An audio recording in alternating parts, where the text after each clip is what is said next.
Welcome back to the show. I'm Antonio Palullo, ready to bring you the news. Let's start off with some football, and then some football, and then we'll hit it off the tee.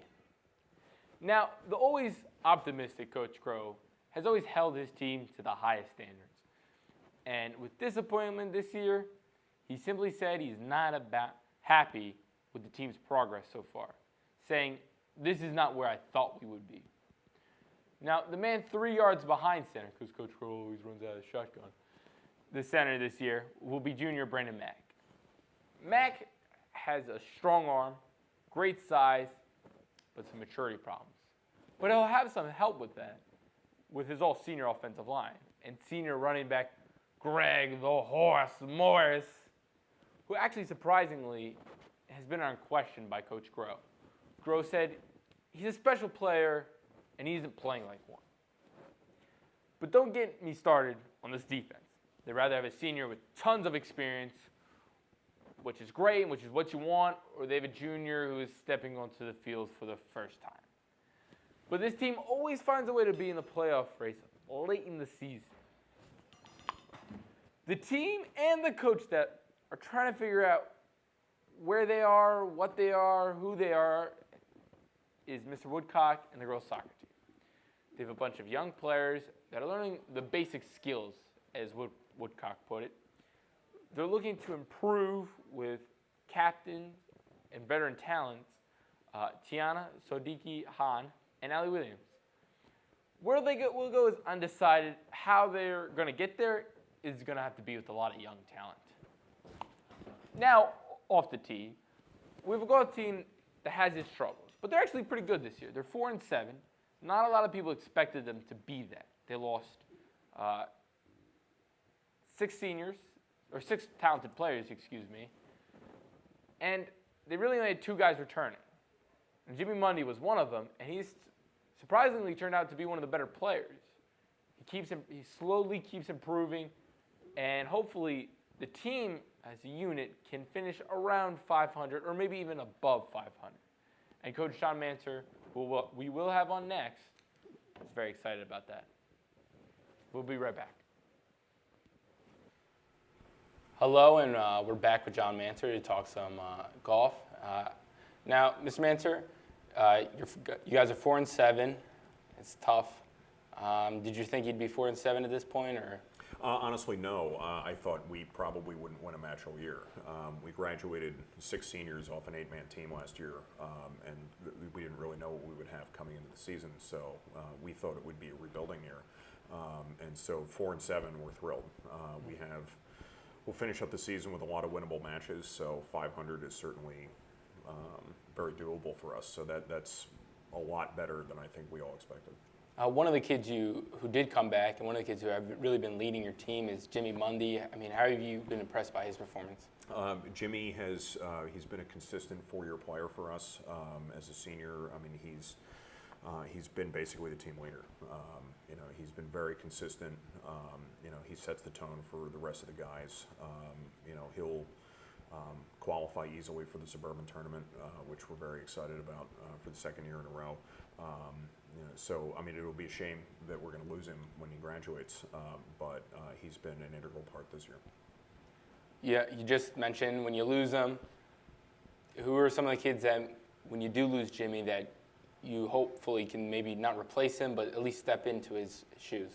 Well, I mean, we were very fortunate this year that we had a lot of younger guys come out this year who already, as freshmen and sophomores, are showing a lot of promise. Stephen DeFrancis is a freshman, is one of the best players on the team. He also might qualify for the Suburban Tournament as a freshman, which is very impressive. Most of the kids that qualify are juniors and seniors. And so he has a lot of talent, so we're excited about him. Jacob Petrisco is a sophomore. He's most matches is scoring for us, which again, as a sophomore, that's very impressive. So, we have some guys coming back next year that will, we should have another, good season next year. Okay. Real quick before we go, we're gonna have Mr. Woodcock on our next interview. Anything you want to send to him as a U.S. history teacher? Well, Well, I mean, I know he teaches European history for reasons passing understanding, but you know, that's. I feel bad that you know, he has to teach an inferior subject, but you know, somebody's got to do it. All right. Thank you for being on. All right, no problem. All right, we'll be right back, Mr. Woodcock. Hello, and we're back with Mr. Mark Woodcock, and we're here to talk a little about the girls' soccer team. And Mr. Woodcock, what is your biggest struggle with such young players on the team? Well, there's a couple of things in particular. Obviously, with a young team, they're still working on the techniques and the tactics of the game. So a lot of what we have to do is going to help them to become better soccer players. But in addition, you know, you're teaching them a great many other things, in particular helping them develop confidence and learning how to win and play at a high level. And remember, when you have a young team, they're playing against players who are older and much more experienced than they are, and it's a hard thing, and you have to teach them to be able to compete at that kind of level. Yeah, you know, you kind of talked about there about how you have such young players and you kind of struggle with them on the field. I mean, what are some of the particular things you struggle with on the field? Well, obviously, you know, when you have players who are 15, 16 years old, they have had a number of years less actual experience playing, and so certainly working with that is part of it. And in addition, you know, to some degree, being a successful sportswoman, you know, requires you know, a developing maturity, both as an individual and as a part of a team.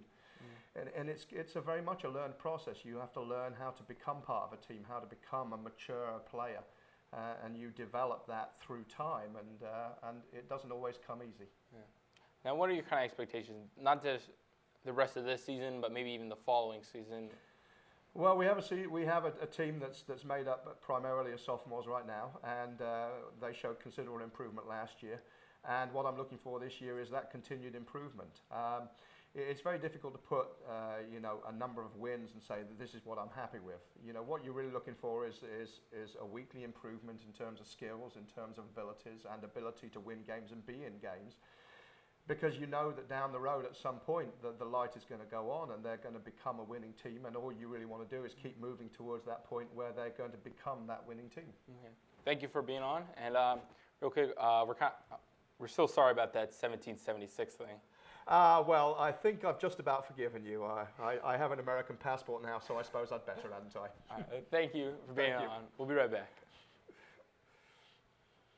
Now let's get major. The NFL season has started, and we need not to forget that after the Seahawks won the Super Bowl and dismantled the Denver Broncos, they're still the best team in the NFL. And oddly enough, they play a style reminiscent of the 60 Packers, 70 Steelers, 90 Cowboys, and 2000 Patriots, which the philosophy was kind of run the ball, play smart defense. Just saying. Eagles fan, just saying. But let's continue with the West, but the AFC West. And let's kind of make some predictions. Now, the Raiders are the Raiders. Next.